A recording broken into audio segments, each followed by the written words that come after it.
Hello and welcome to Jamie TV. Thank you very much for being here. Last week I looked at, in Amplitube 5, I looked specifically at the Amplitube SVX Pack 1, which is Amplitube's, which is IK Multimedia's emulation of the classic Ampeg amps and speakers and effects. And I really liked the pack. I had a good play through it. Didn't have time to do pack 2, so today I'm going to do pack 2. But before I do that, I monitor the actual stream that's going out by watching it on my old iPad down here, and it's making me watch a video before I can watch myself. Let me just press that.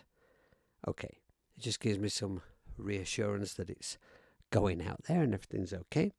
Right, so before I continue, let me just move over to this screen here, and I'm going to come down to my web browser.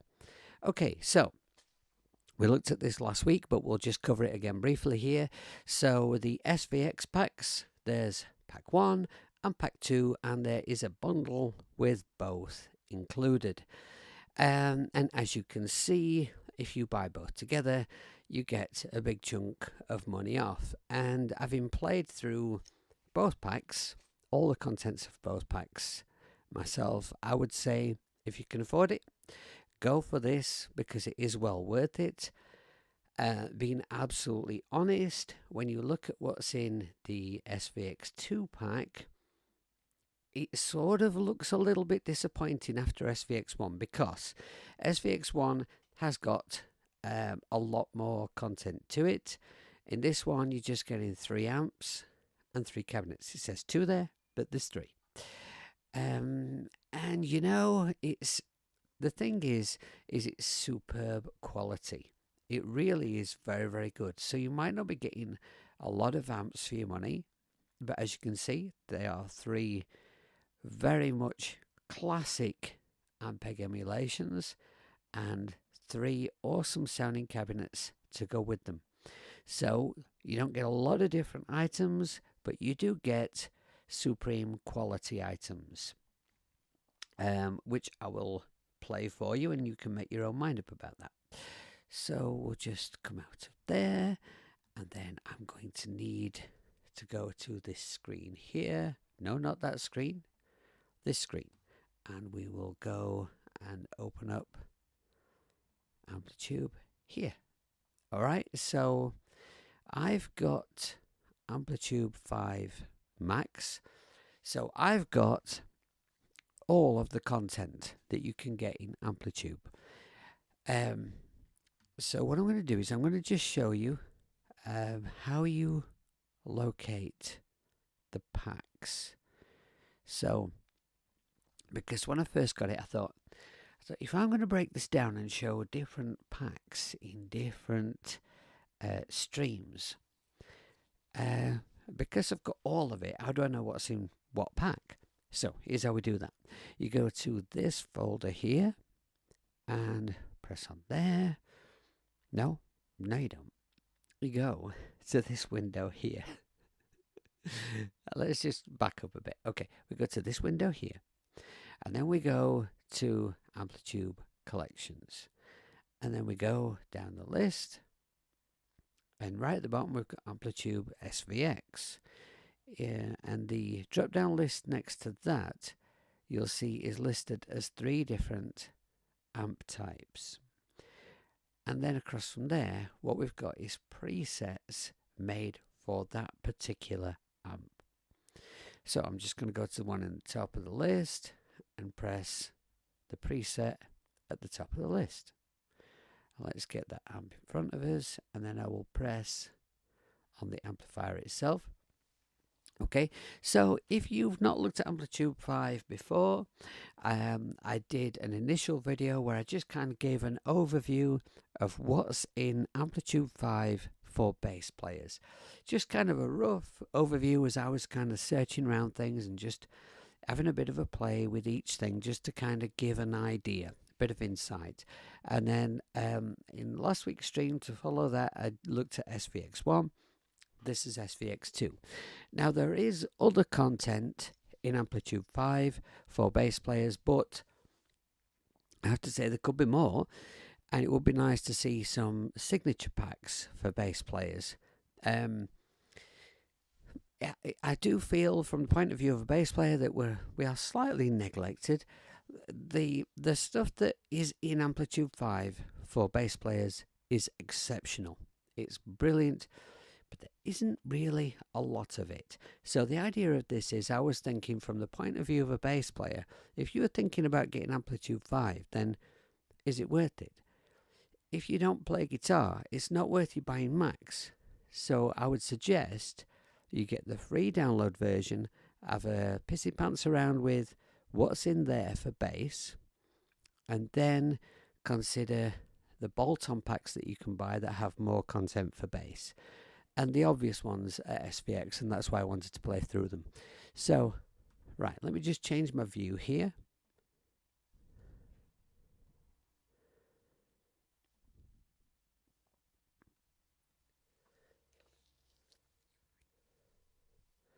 Okay.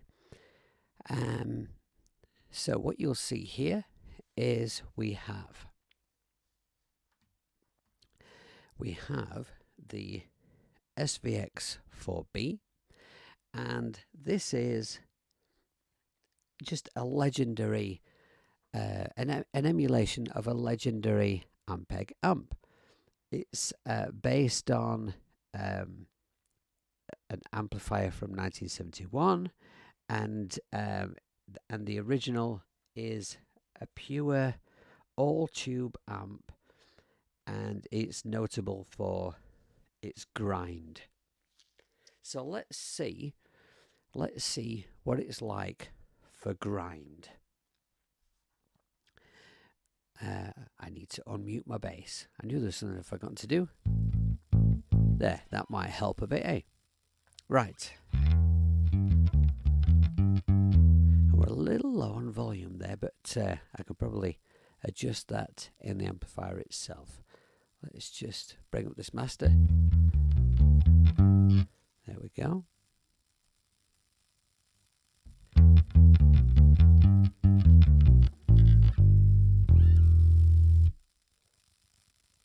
Okay. Okay, I can switch my view back now, and I've just adjusted that camera. There we go. Stay on screen, why don't you? Thank you. All right. So in my last demo, what I was doing was, on each amp, I was just starting out by checking out what kind of a gain was available to the amp. So let's start there again. I'm going to bring the master all the way down and crank the gain up. And then we'll creep up the master. Just see how much drive we can get out of the front end of the amp.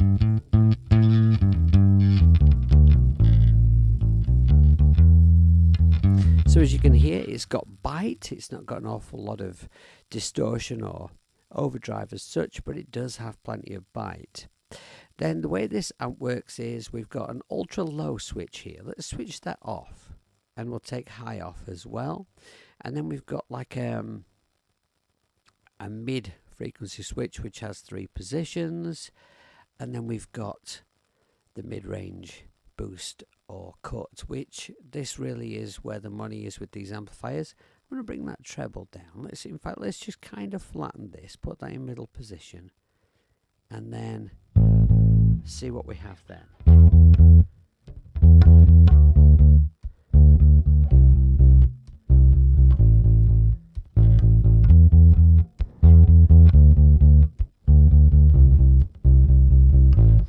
Just a nice kind of warmish,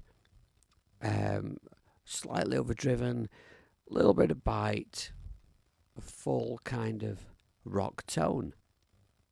So what we're going to do with that, I think we're going to see what happens when we put in the ultra high switch.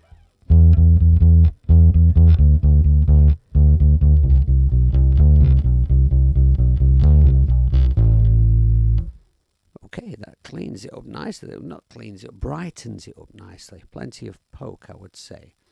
and add a little treble as well. With a pick.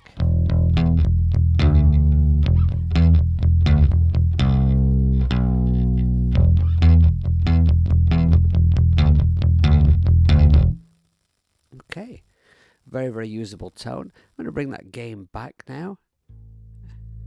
Push the master back up, and let's see what it's like for a sort of a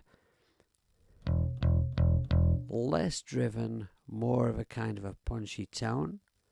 That seems to work well if you just take the master all the way up and back off the gain.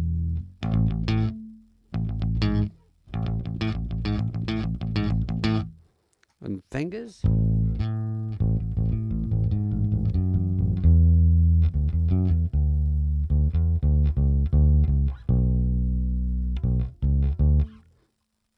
That's not got quite so much sparkle to it for finger style. Let's try boosting that mid-range a little.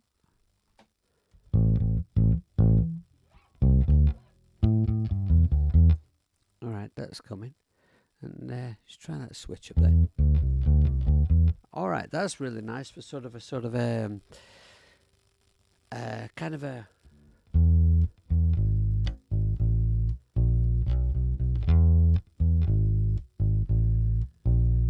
just a nice round warm tone. That works. And switch that back a little. Oh, let's scoop some of that out.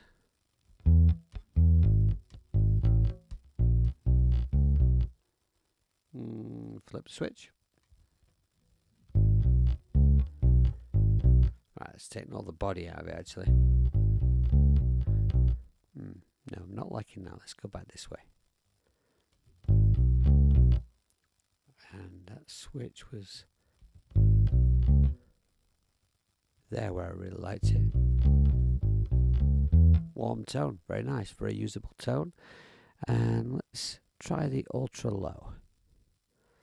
I'm going to have to just adjust this camera again, it's slipping. I'm just going to switch my view while I just adjust that. Apologies for this.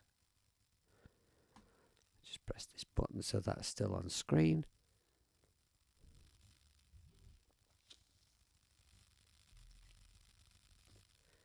Okay. I think we're about. Calm. The camera just seems to want to slip out of its holder today. Alright. Okay. Every time I use the mouse, I lose Amplitube off the screen. I need to start using a Stream Deck.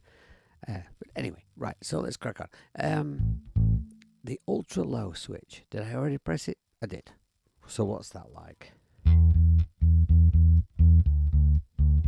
And let's just flip it back just to compare.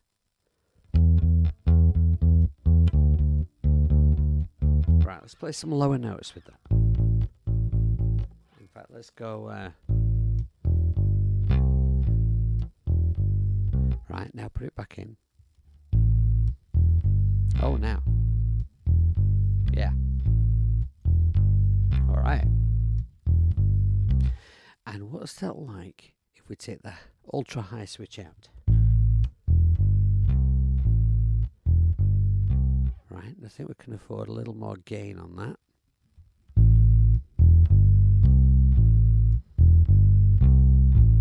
Just been very careful with the output level for the stream.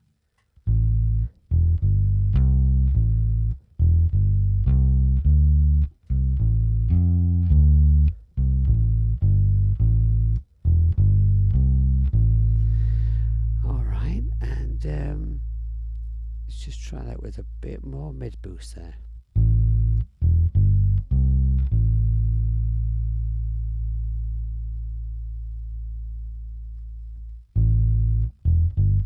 That's not the one I wanted.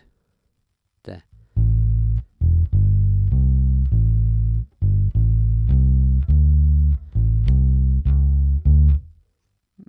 Okay, and what about the bass control itself? What's that like? Oh.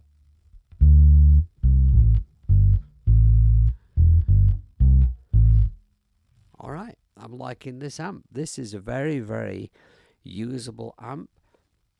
I could see me using this for a session that requires not something that's like sort of, not like a sort of a ballsy metal amp, maybe something that requires a bit more of a just a nice warm old school tone that's got some bite, and it's got plenty of options if you're wanting something brighter, more pick attack, more in fact, let's just use the pick again with that sound I have now.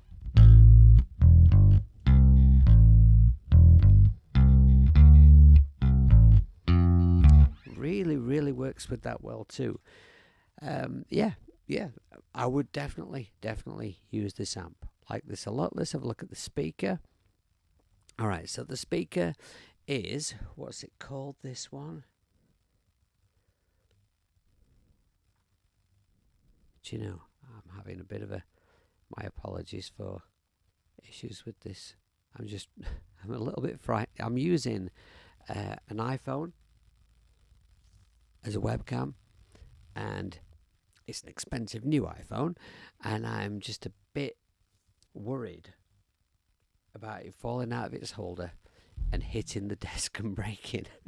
It probably wouldn't break, and it might look really very amusing in the stream if it did, but okay, adjusted once again, apologies for that.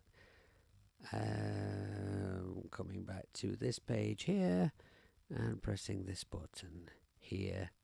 For some reason I always have to press that twice to make that stay on screen. Okay, so this cabinet, this is the 2x12 SVX 212AV, and there's actually very little written about it on the website. There's very little detail at all, but I can tell you that it's got this level control on the back. This is for the higher end. Right, so let me just wind that right off. Okay, so if you were looking for that darker, rounder... Why am I playing? What am I playing?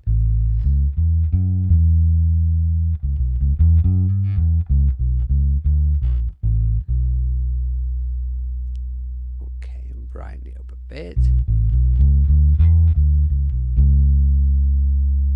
And a bit more.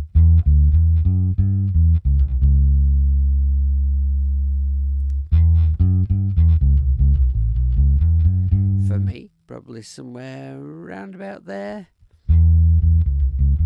Nice balance of clarity and warmth.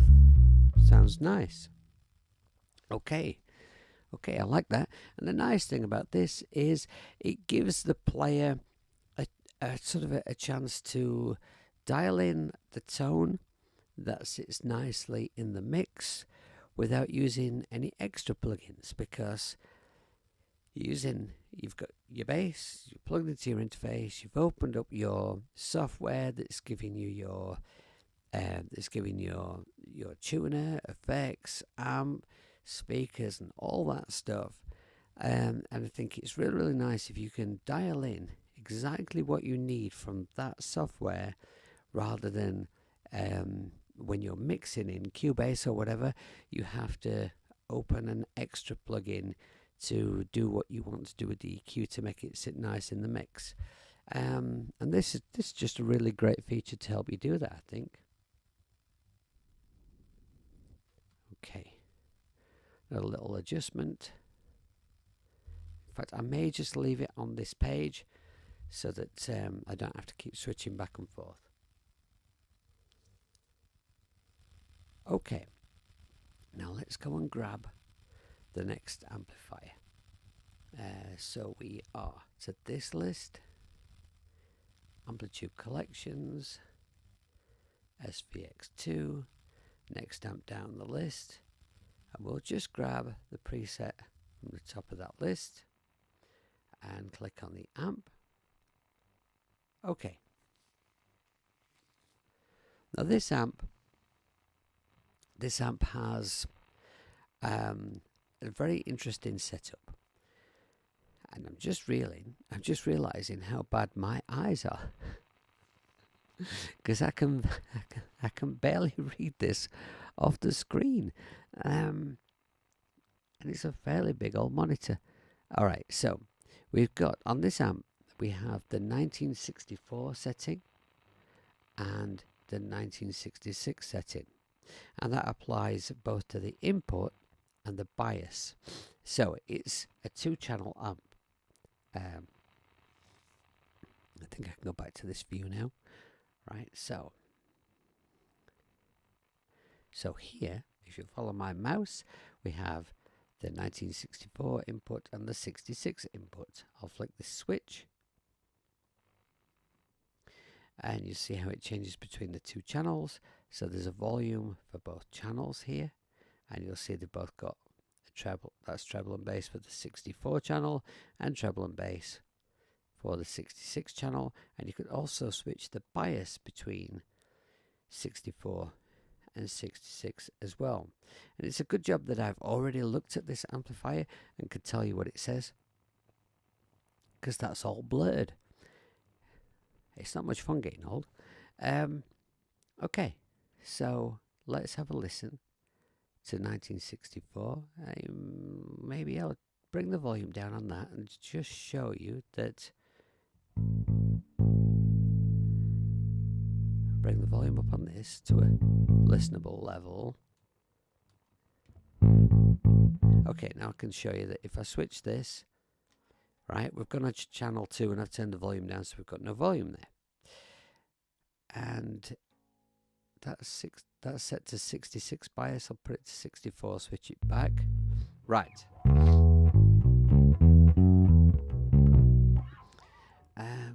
Let's play something a bit 60s sounding, maybe.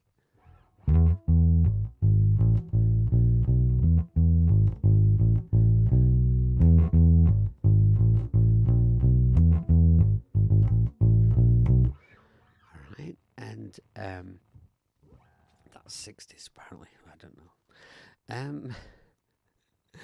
And before I do anything else, let's just switch that bias across to 66.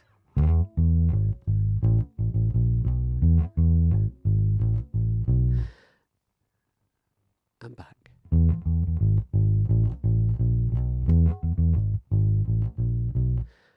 Not hearing a great deal of difference myself. Let's just push up the volume a little.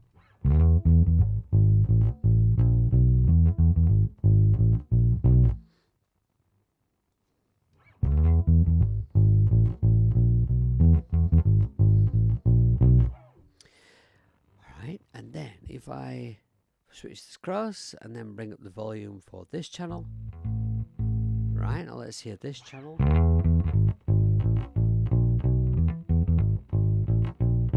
Now let's switch the bias back to 64 now.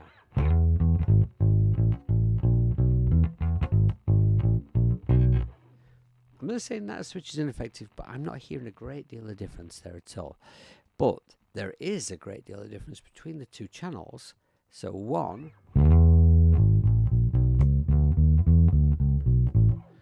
and then switching it over to 2, and I love how the lead just moves across for you. I just love how it does that.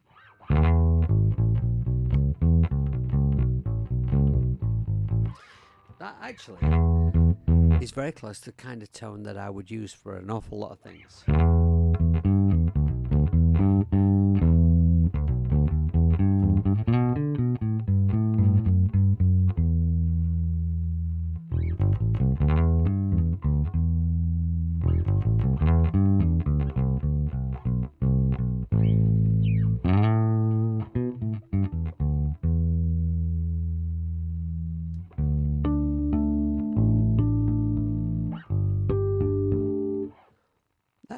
That's a very, very, that's a great sound. I like that. I mean, I would use that. Right, fatten up the bottom end a little on that channel.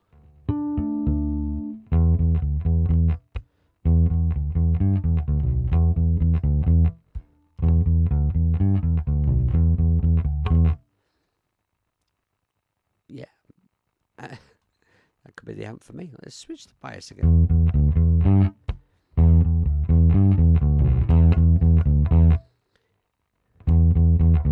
Oh, now that dirtied up a little bit there. Is that because I've pushed the EQ a little more?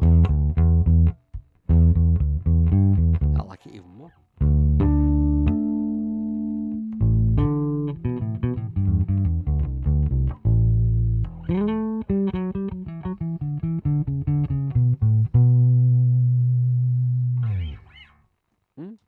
Okay, and all right, let's go back to channel 1.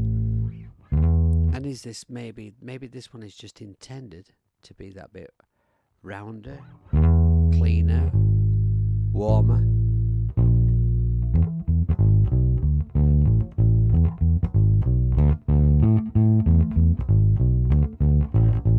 And switch the bias on that now.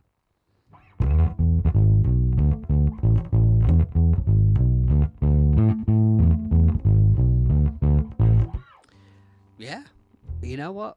This will be a great amp for session stuff, because I've got here I've got on this side I've got a tone that is very, very close to the kind of tone I would use anyway, just out of choice for my stuff. And this side, perhaps a little more appropriate for maybe, you know, sessiony stuff that wants to be a little bit more subtle, a bit less in your face. Definitely could see me using this amp. And the speaker, there's no control for the there's no thingy control here, but in fact it's just a one speaker cabinet. Now, let's just read what it says about it on the thing. This is the SVX B15 based on the Ampeg Heritage B15N. So there you go, just a classic 15 sound. And I think we can go and take a look at the third and final amp now. So Amplitube collections, SVX2, SVX VR, and grab that preset. Go back to the amp. Okay. Right, one final time, I'm just going to rescue this iPhone from falling.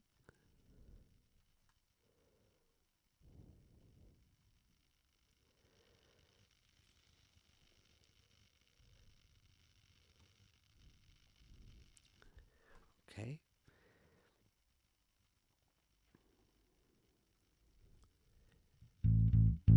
Right, okay, now this amp. Again, this one's a 2-channel amp. And you know, I've always wished that there were more modern bass amps with 2 channels. It was something that I didn't really know about when I started playing. And then gradually over time, as I got a chance to play like some classic vintage amps in studios and stuff, discovered that there was a time when 2-channel amps for bass players was fairly commonplace. And it's something that I've always thought would be incredibly useful to me. But because I didn't want to be carrying around old, incredibly heavy valve amps that, you know, might be quite costly to fix and service and whatnot, I've ended up carrying 2 amps around, 2 modern amps. Which actually, considering how much lighter modern amps are, I could probably carry about 50 around to one of these. So anyway, we have a 2-channel amp. We have switches at the beginning.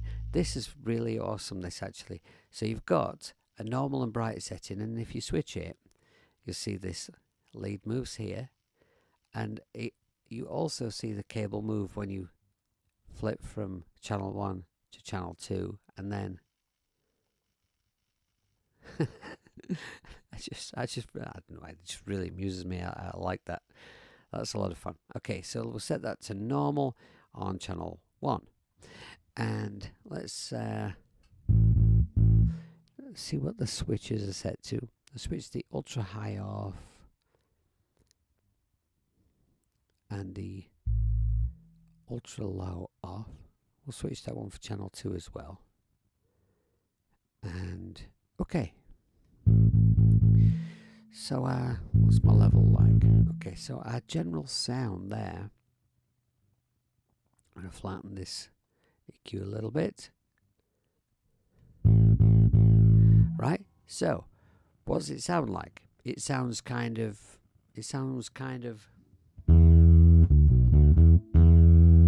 mean. A mean and grungy old amp. Let's see what the documentation says about it online, actually. There's more written about this one than the others. This one, it says, the SVT-VR is a vintage reissue of an early 70s Blue Line SVT head. The preamp stage, power section, and even rocker switches emulate the exact signal path, tone, and vibe of the original, etc., etc., blah, blah, blah, blah. This is the exact recreation of the 70s best rock bass amp ever. Okay, so let's see if it lives up to that absolutely glowing self-review. Let's see. I must say I like that tone. It's kind of dirty and... But let's see. It's kind of grimy, which I like, but can we get plenty of rumble out of it? Let's find out. Actually, I think I've made a mistake here. Wait a minute. I want to be on normal on channel 1. That was channel 2. Okay, let me just back up a little here. I thought it was a little dirtier than I was anticipating. Okay. So we've got a flat EQ on channel 1 on normal setting. All the rocker switches are out. Let's just play.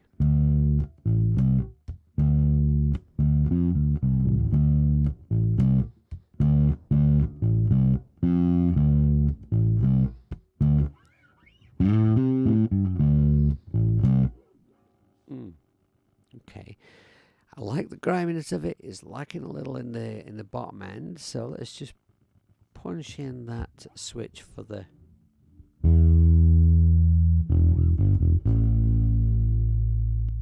ultra low.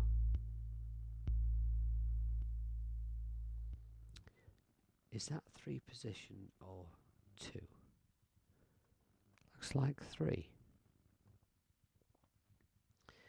Wait a moment. A bass cut off ultra low. Alright, I see. So cut off.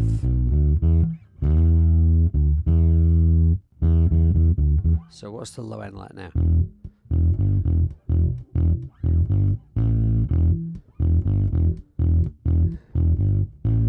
Okay, so now we've got balls and grime.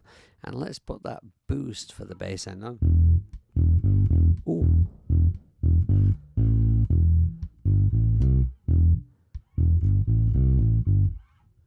And what's it like higher up?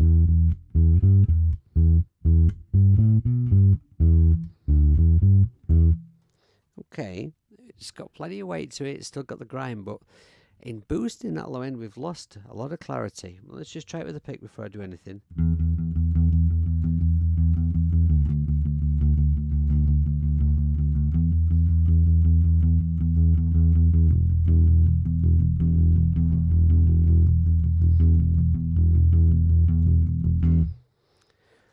Okay, and let's boost that high then. Of course, I've not moved the EQ at all yet.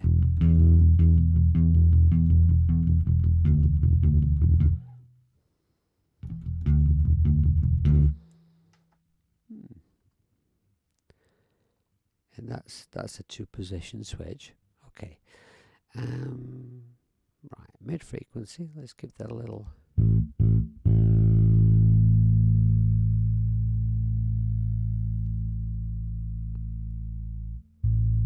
Right, so we can select one of 3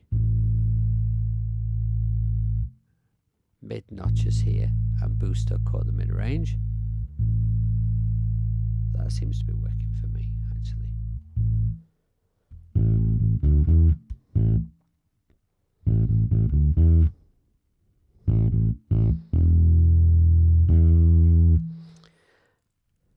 And the bright button. Oh, that changes it up drastically. I like it, but it's kind of like, well, what you've already set though now you need to have a look at again. But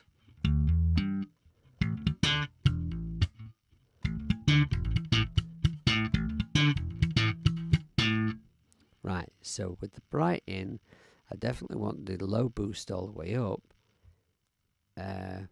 Take the ultra high off. Yes.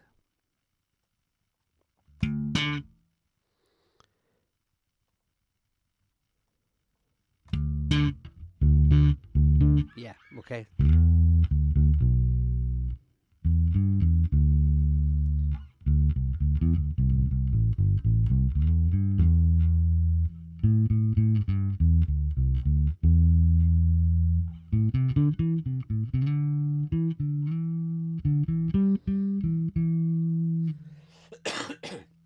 Excuse me.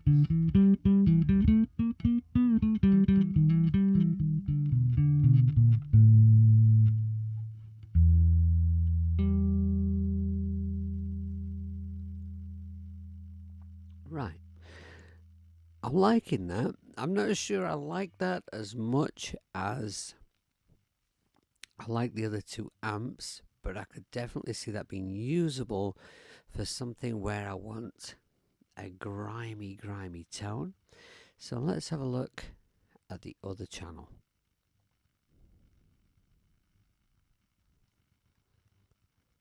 And just before I do that, I'm just going to have to rescue this iPhone once more from falling.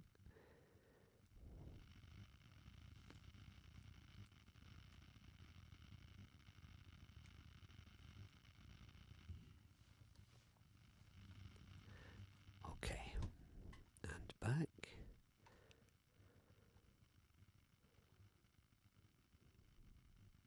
Okay, right. Channel 2.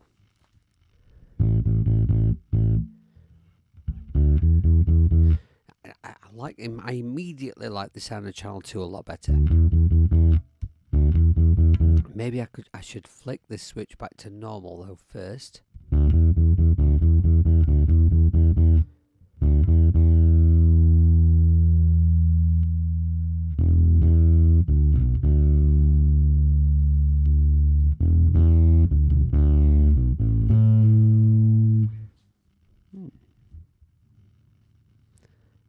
Okay, so I've got basses quite high on that. Let's just take that back.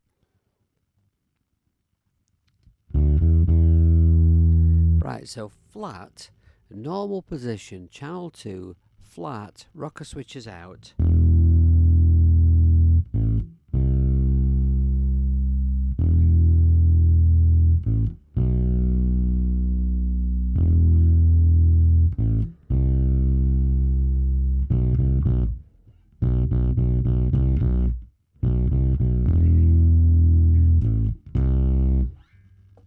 Like it. It's kind of filthy. Right, let's chuck put it on bright.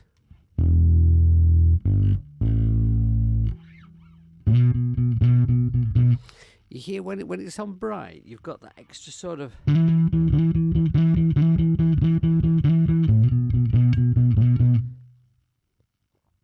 take it off.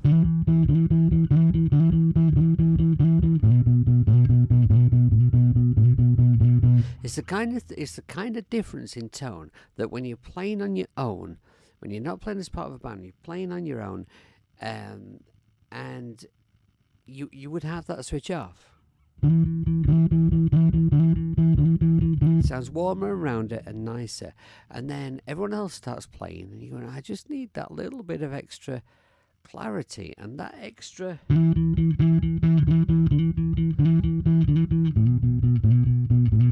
that's what will help you cut through. I always think that, you know, when you mix a bass sound, when you're looking for the ideal bass sound, when you're on your own, you no, different way to say it.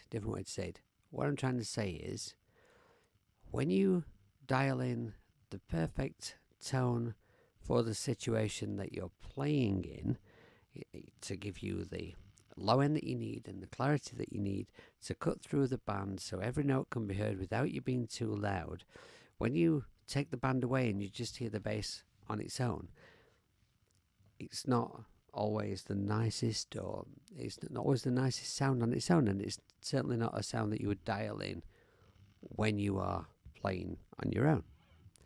I'm sure I could have expressed that much better. Okay, so we're on the bright button. Let's take the bright button off and throw in ultra low switch.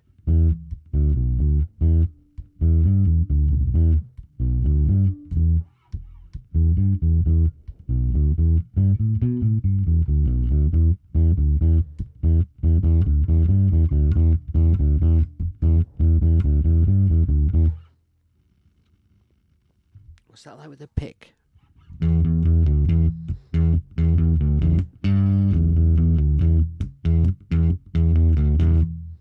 Nice. And low?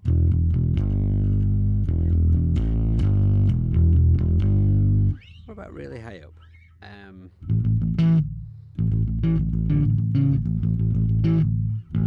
forgotten how to play.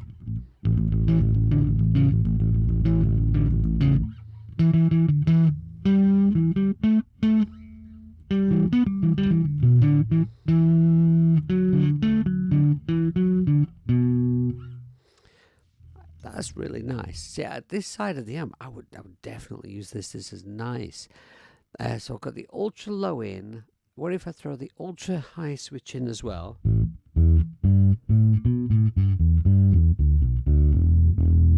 Still got loads of low, but now plenty of high. What if we have the bright switch in as well?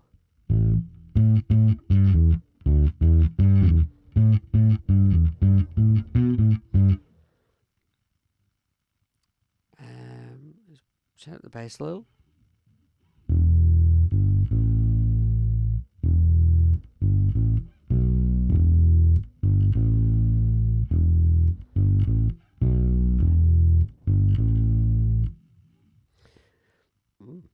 Okay, and I'm going to lose that bright switch.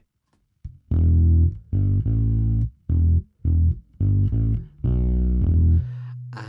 I'm going to bring up the treble on the amp instead.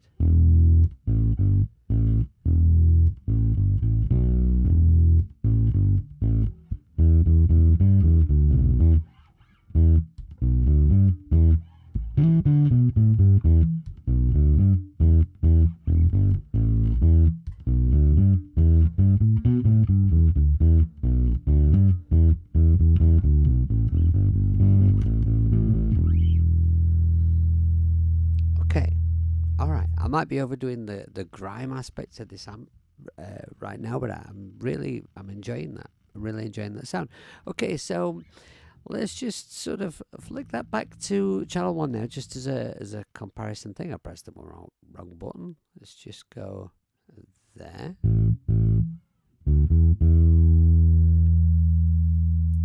And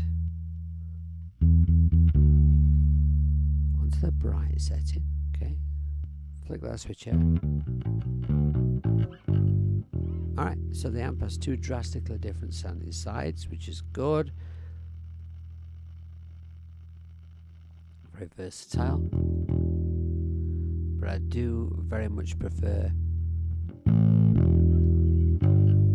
this sound myself.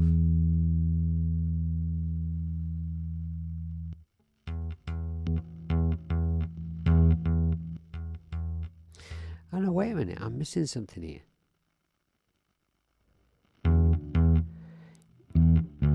I've not noticed this before. There's a position in between the two sides. Right, hang on. That changes everything.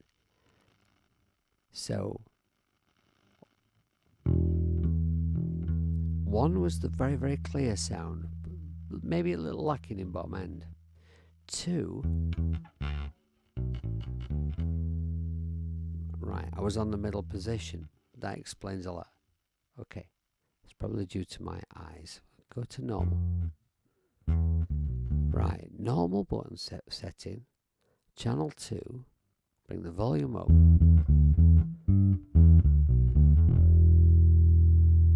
Compared to channel 1.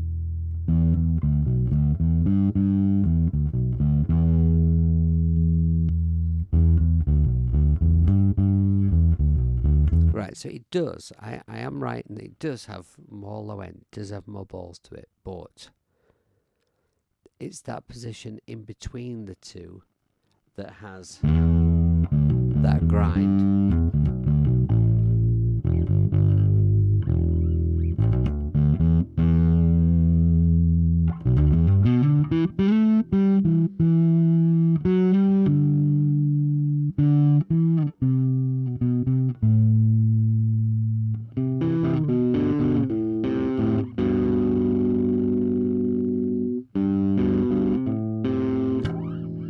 Right, okay. So, right, so effectively, really, is a 3-position amp. You just have to be careful when you're clicking that you actually, although the switch is small to switch between the two channels, if you were using that as a visual reference to know which channel you were on, you'd recognize it.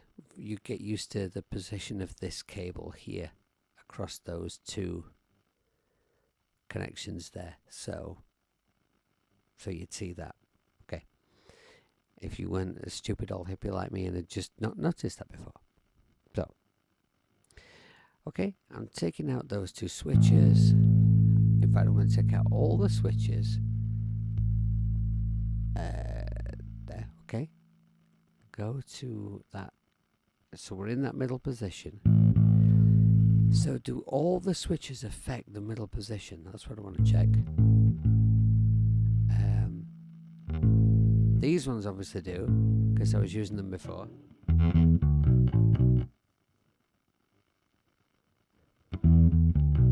Right, okay, what about these ones?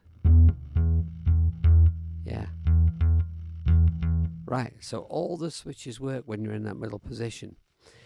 And so, therefore, it's overdriving, it's distorted and grimy because you're pushing up 2 volumes. Alright, okay, so you are basically driving the knackers off the amp. Well, that's great.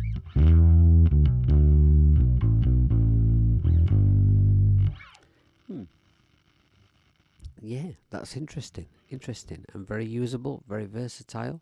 And going over to the speaker cabinet, this is the 8x10 SVX 810A. And that's all you really need to know. It's the classic Ampeg super massively heavy 8x10 cabinet. The cabinet that everybody wants to use at a rock gig and nobody wants to carry around by themselves because they're so massively heavy.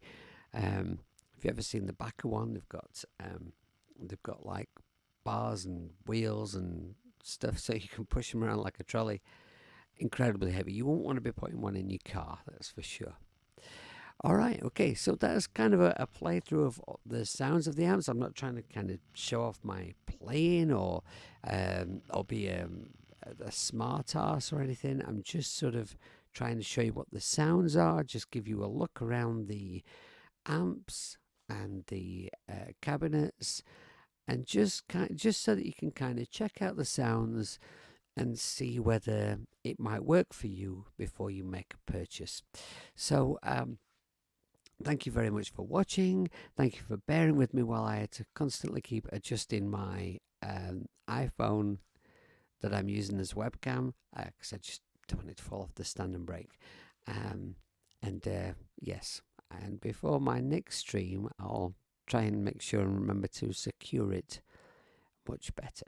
So, anyway, until my next stream, take care of yourselves and be good people, make lots of music, and don't piss your pants about. Oh, by the way, I've completely forgot to mention, please give the video a thumb up, and if you haven't done already, subscribe, ding my bell, and if you like what you see here, you could check out underneath the video all the links to the stuff, like my website and Patreon account, merchandise, where you can hear my music and all that good stuff.